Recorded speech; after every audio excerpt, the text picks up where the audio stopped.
Good afternoon, everyone. To our President Lourdes R. Bustamante, Executive Vice President Leon Happy L. Bustamante, School Administrator Raymond C. Lazarito, Registrar Rosario F. Baga, BSBA Program Head Dennis Didi Hamco, Senior High School Acting Principal Princess Bucala Abarquez, Student Affairs Coordinator John Carla Gulariza, faculty members, non-teaching personnel, esteemed guests, fellow students, and family. I extend a warm welcome and heartfelt gratitude to all gathered here today. My name is Gemily Miguel, and this is my story. Today, we stand at the start of a new chapter in our lives. As I reflect on the journey that brought me here, I am reminded of my humble beginnings, my family. Though not wealthy, was a source of simplicity and calm. As a middle child among 3 siblings, I was often seen as the most well-behaved. Yet, it was not always easy. Like many of you, I faced challenges and hardships that tested my resolve. The most defining moment in my life came with the passing of my beloved mother. Masakit po mawalan ng isang ina. Sabi nga nila, mas masakit kung ang ina ang nawala kaysa ang ama. Pero alam niyo po, either of the two, it's really painful for not having a complete family. Her loss shattered my world and left me to navigate life without her guiding hands. The days and the months that followed her passing were some of the darkest I ever known. I miss her with an intensity that took my breath away. And there were countless moments when I yearned for her comforting presence, her gentle encouragement, and her advice. The grief was overwhelming, and there were times when I wondered if I could ever find my way back again. One of the most heartbreaking aspects in this journey is the knowledge that my mother will not witness my graduation. She will not be here to see the culmination of all the hard work, the dedication, and the perseverance that she inspired in me. She will not be here to share in the joy of this milestone, to celebrate this achievement that is much hers as it is mine. Her absence is a reminder of the depth of my loss. Gayunpaman, naalay ko po ang tagumpay ko na nakamit ngayon. Mahal na mahal ko po kayo, Mama. The road ahead seemed daunting and I was plagued with the fear of making new friendships. I felt uncomfortable around others and often chose solitude, burying myself in my studies to fill the void left by her absence. And in those quiet, lonely moments, however, I discovered a wellspring of resilience. It was this resilience that urged me to strive to be best, to find the best version of myself. In high school, I was a competitive student, always pushing myself to excel and achieve higher grades. Despite relentless efforts, I never held the top spot. There are always someone better faster, someone more accomplished than me. But looking back now, I realize that those moments of near misses and second places were not failures, but invaluable lessons in perseverance and humility. When the COVID-19 hit, it also hit my dreams. Like many of you, I faced uncertainty that is unheard of. I attempted many university admissions examinations, and I failed some of them.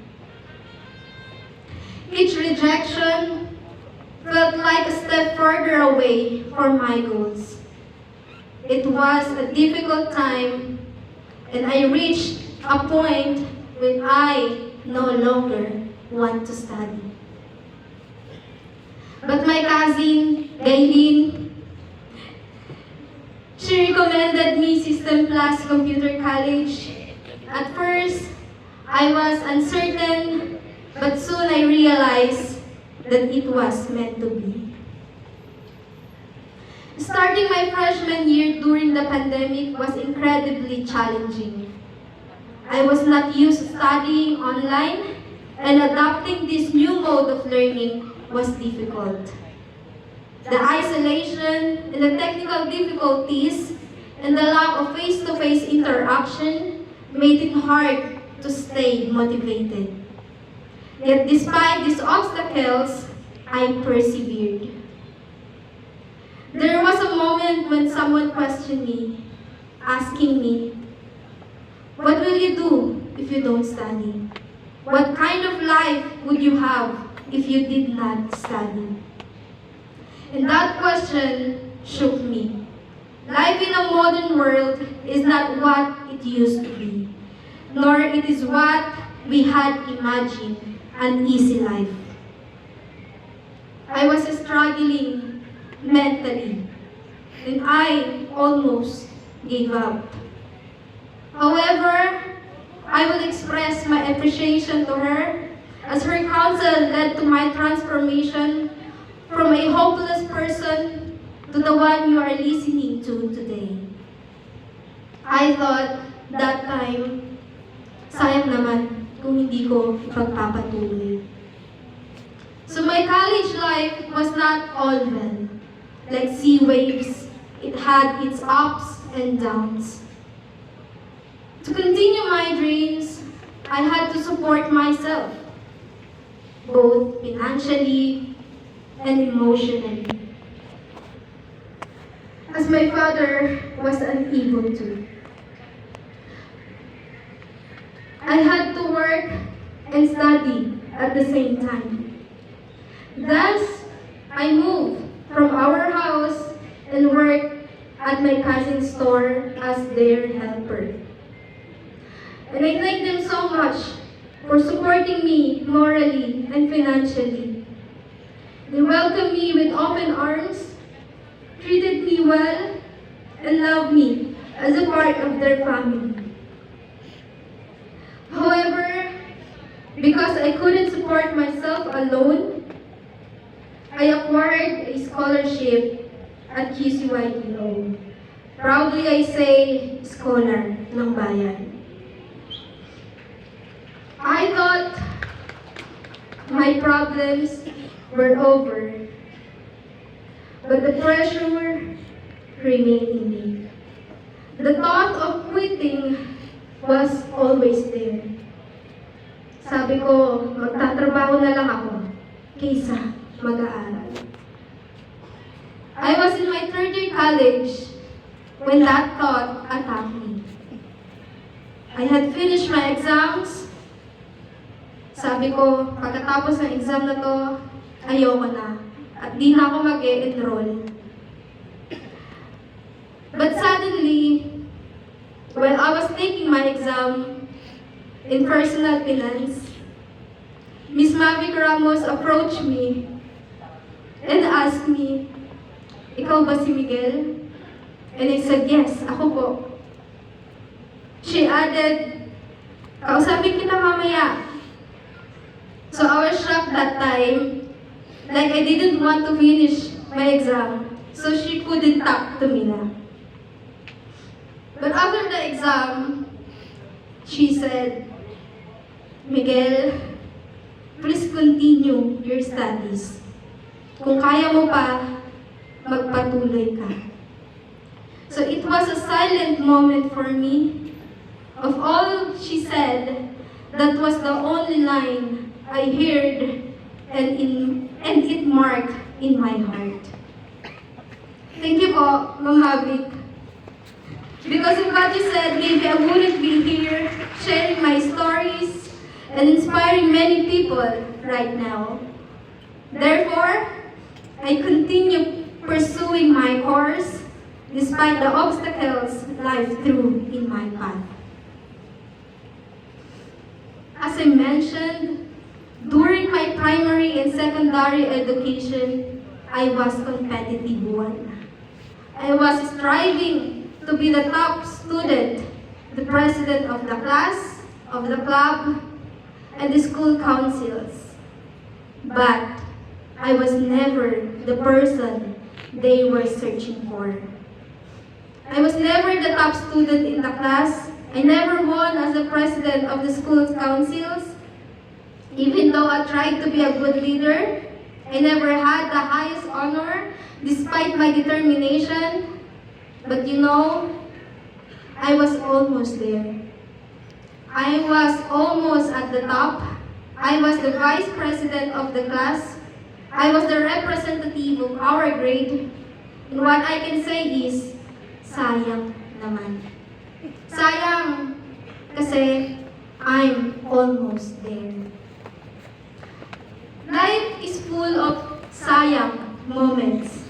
And I'm sure each of us has experienced them. Even though I don't know all of you individually, on behalf of all of us standing here, in spite of the adversities and uncertainties, we made it. And we are here right now. Let me share with you a Bible verse. In Matthew 20:16 says, "So the last shall be first, and the first last. For many are called, but few chosen." This verse rings true to me. Because God chooses you, God chooses me, God chooses us. And when the time comes, you will be the first. It's for about 4 years or even more for some. We pursued our dreams to reach this moment. And is it true that life is not a race? Sabi nga kanina, buhay ay hindi karera. Hindi natin kailangan makipagkarera sa kahit na sino man. Hindi natin kailangan maging una lagi. Let you be the last, but let it be a blast. I had many sayang moments in my life. I regret missing opportunities, not achieving certain goals, not having my mother here to hear my voice. But you know, in our sayang moments, it lies an opportunity that we should happy for. It's a chance for us to examine ourselves, to grow, and to reach our greatest potential.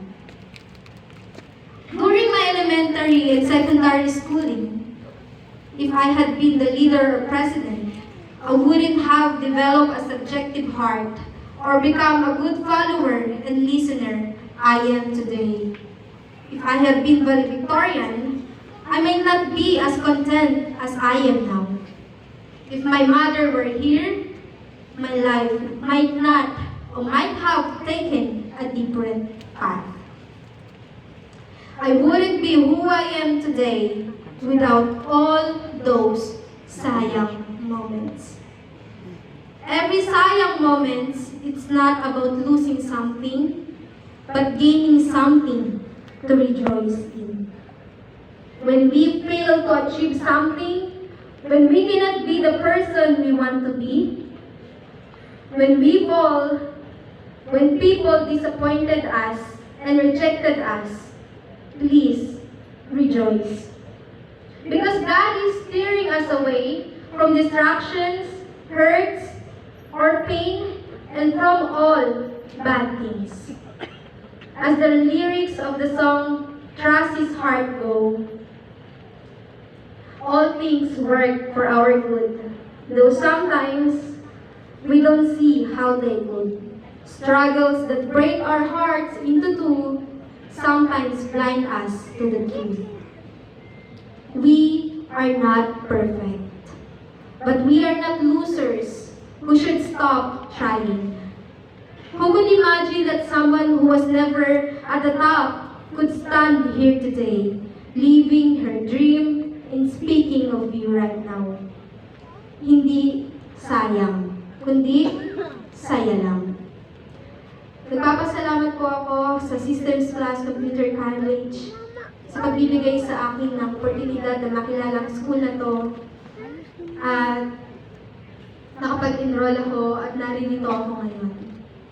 Maraming salamat po to Sir Lazarito, our administrative head. Thank you po for believing and trusting in SPCC Cubao and for being strong. Sa kabila po ng epidemya, nanatili po ang SPCC na nakatayo at nagpatuloy. Maraming adjustments, maraming pagsubok, ngunit nagpapasalamat po kami sa pagtitiis at pagpoprotekta sa institusyon na ito. To the Registrar and Accounting Department, maraming salamat po sa inyo. Una na sa pagtitiis sa aming mga college, sa aming mga balances, sa aming napakadaming promissory notes. Pasensya na po at maraming salamat po. Our teachers from BSBA and BSIT department, me and on behalf of the graduating students, we would like to thank you from the bottom of our hearts. Kayo po ang naging tulay sa aming mga pangarap. Salamat po sa patuloy na pagbabahagi sa amin ng inyong kaalaman, beyond lectures and life experiences. Napakasipag po ng mga teachers sa SPCC kasi dumating po yung lockdown, nagkaroon po ng work from home, nag-new normal setting, nagkaroon ng maraming heat waves, no? Nagkaroon ng jeepney strike, nanatili pa rin po kayo. At maraming salamat po sa inyo. Mabuhay po kayo. And especially to Sir Dennis, salamat po sir. Kayo po yung one call away ko lagi. Salamat po sa lahat ng pagiging part sa amin ng mga students nyo, sa knowledge about finances and our future. Siyempre, to my classmates, BA, and to my schoolmates, nakakala ko hanggang screens ko na lang kayo makikita. Maraming salamat sa inyo at grateful ako kung nakilala ko po kayo. At ako ay proud sa inyong lahat. Tinay ko na rin yung opportunity na to sa tatlong babae na kilala ko sa SPCC. Salamat po sa inyong tatlo.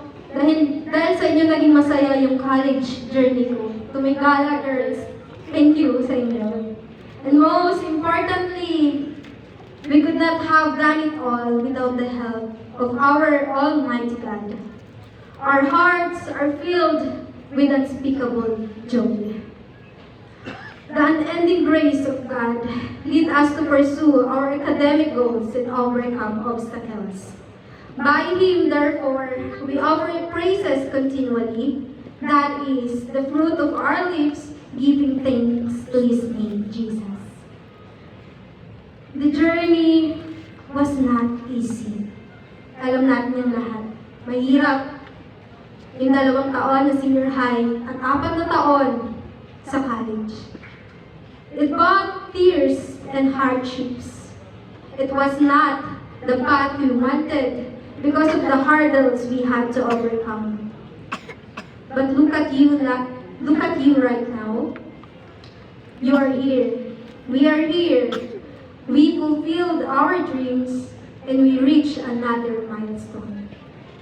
We didn't choose the easiest way, which was to quit, but we rose up with a smile and fought on. I believe each one of us has a unique story that, that helped to shape us to the path to this moment.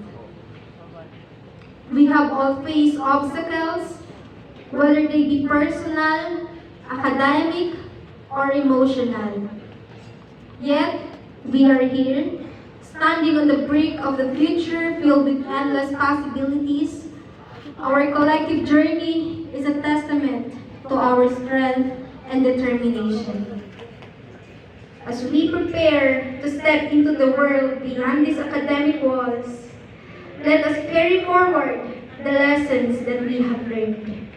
Let us embrace the resilience that has brought us here, the perseverance that has seen in us through countless challenges, and the humility that remind us there is always room for growth and improvement. Malapit na, pero malayo pa. Hindi sa ating kundi sa Diyos ang papuri. Salamat po and congratulations. God bless you.